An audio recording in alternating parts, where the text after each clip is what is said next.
All I can say, ladies and gentlemen, is to keep faking it and you'll have the best chance possible to make it.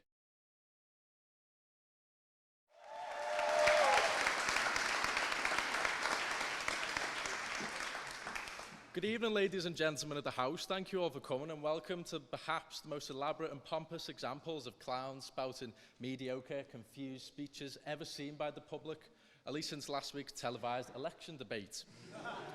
To begin for the proposition, I must start on the topic of faking it with a slightly risque, delicate opening gambit. And it is a question mainly for the female members of the House, or the men as well, if you want. Now, I know what you're all thinking I'm going to ask, and you are absolutely right. Ladies or gentlemen, if you're brave enough, please raise your hands if you've ever faked an orgasm.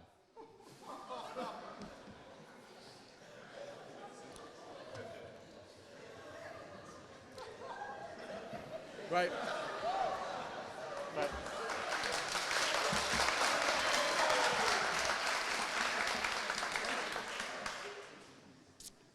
All right, I see. I mean, it doesn't have anything to do with my argument, really. I was just curious. I'll be honest, I saw both my girlfriend and my mother raise their hands in the corner of my eye. I think it's a good thing I got my therapist on speed dial after the debate. I don't know, maybe me and my dad can double book. I jest. I want that on record. I jest. Of course, it helps my argument because I believe in many cases we do, and indeed should, fake aspects of ourselves in order to make people happy, for one, to move forwards, to push ourselves further, and most relevant to this House, gain positions that we are drastically unequipped for. From faking that you enjoy your grandmother's Christmas gift of socks, to add an imaginary sport and prowess for teamwork skills to a CV, to I don't know, pretending you didn't have Sky Plus as a kid, as Rishi Sunak did. I feel no one is exempt of having faked something in order to make their lives easier or achieve something in some way. This being my first term on committee and indeed my first time doing public speaking, I myself am currently faking being confident. But I proved my point because it's getting me through, I hope. Besides, if I have the sudden urge to nervously projectile vomit, I've got a multiple array of targets here. I've got the dispatch box, I've got the minutes book, or perhaps that massive fucking bin over there.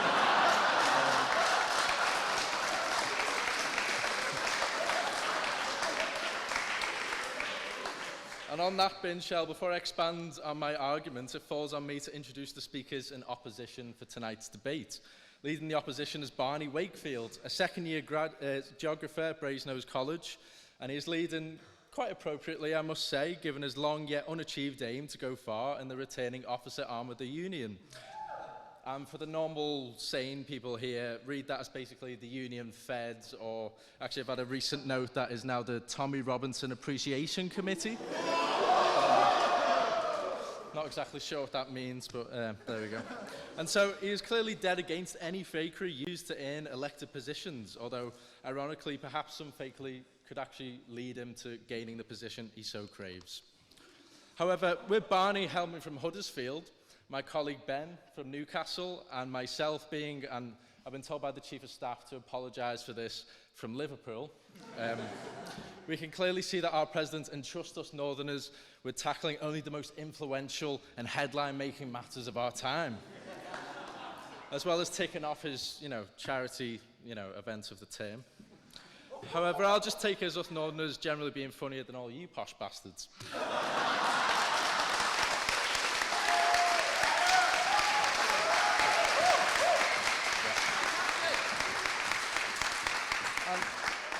Listen, on that point, before I get to the others, I'm faking my best diction tonight. However, if there is something you don't quite catch, feel free to approach me in the bar afterwards, and confront me on what you missed. And don't worry, the interaction will be warm, jovial, and explanatory, but it may be, after you turn away, it may perhaps be a few minutes or even an hour, but you'll come to find when you go to pay for a drink at the bar that your wallet is indeed missing. Also on opposition is Jake Pito, a first-year Class 6 student at Christ Church. Apart from clearly breaking our northern slate we built here tonight, I tried to find something out about Jake in the past few hours, and I couldn't really find much about him, to be honest. However, multiple people did refer to him as a mad lad, yeah? But,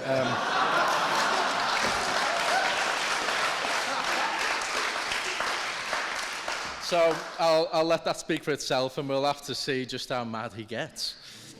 But I'm still not surprised that he's in opposition, as given he's in line to become a Viscount or a Baronet or whatever the fuck it's called. At some point, I doubt he's ever had to be anyone but himself to feel right at home in Oxford.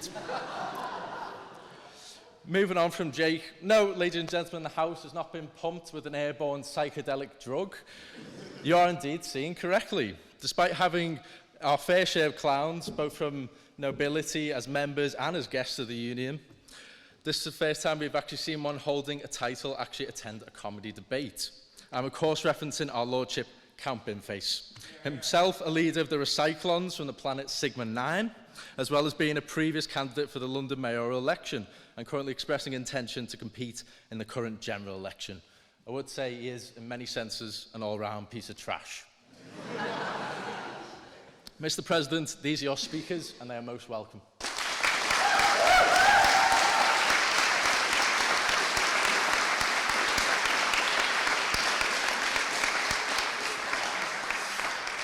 I would also like to say I felt very welcomed in my first term on committee by all members, and I couldn't have asked for a better introduction into this institution. It's been an immense pleasure. I would especially like to thank our esteemed President, Louis Wilson, for this amazing opportunity. It's very generous of him to award me the speech, and it was even more generous as a father to allocate me a 6-week window over the summer holidays in which I can occupy his flat in Munich. He said there was no strings attached, but I mean, we'll see if that's true. In all seriousness, though, Louis and the committee have expertly navigated a turbulent yet amazing term. I think we should give them all a big hand.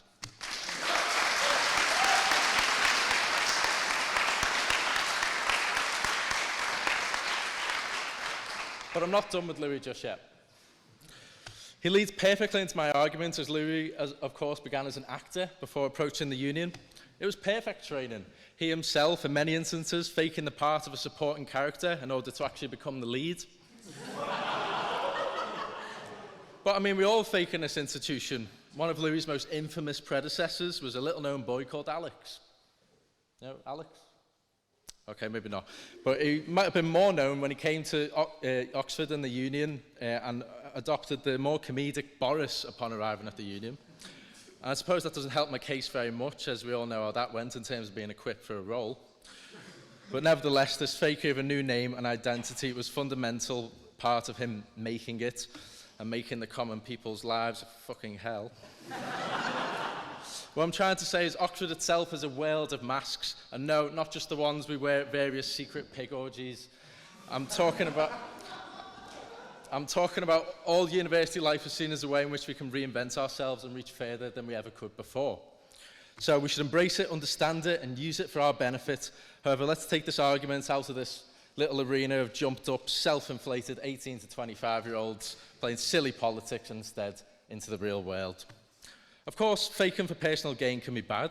You don't want someone faking being a doctor, for example, especially that supposed GP that's overly keen to give you a prostate exam / smear test. I mean, obviously that's a joke. You'd have to wait 6 months to see little pedo anyway. Fraud and tax evasion as fakery is also awful, of course, but I'm a bit uncomfortable saying that in this room, as without it, I feel like this room population would decrease by roughly 70%. I guess faking expertise can be dangerous in some situations. In fact, a YouGov survey in America determined just under half of men confidently feel that they can land a passenger plane in an emergency situation. While this is somewhat ridiculous, I must applaud it as belief that you can do it, and the rush of pushing a pilot in cardiac arrest off a seat, taking the reins, and undoubtedly nosedive into the sea is much better than having an oxygen mask strapped to your face and wishing that after you die, someone doesn't go into your search history. It can be helpful for social enjoyment if you wish to venture into the vast tapestry that is Oxford's club scene tonight.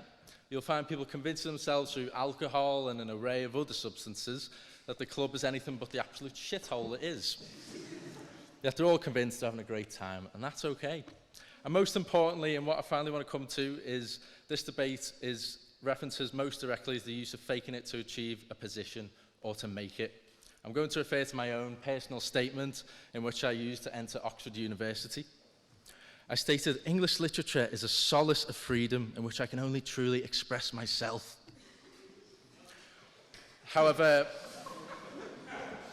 you know, even at A-level and even now, it's more akin to a sense of paranoia in prison, waiting for that unexpected cellmate. But it got me in tonight, and it's the only reason I stand before you tonight. So I hope you vote for the proposition tonight, and to close, all I can say, ladies and gentlemen, is to keep faking it, and you'll have the best chance possible to make it. Thank you, and good night.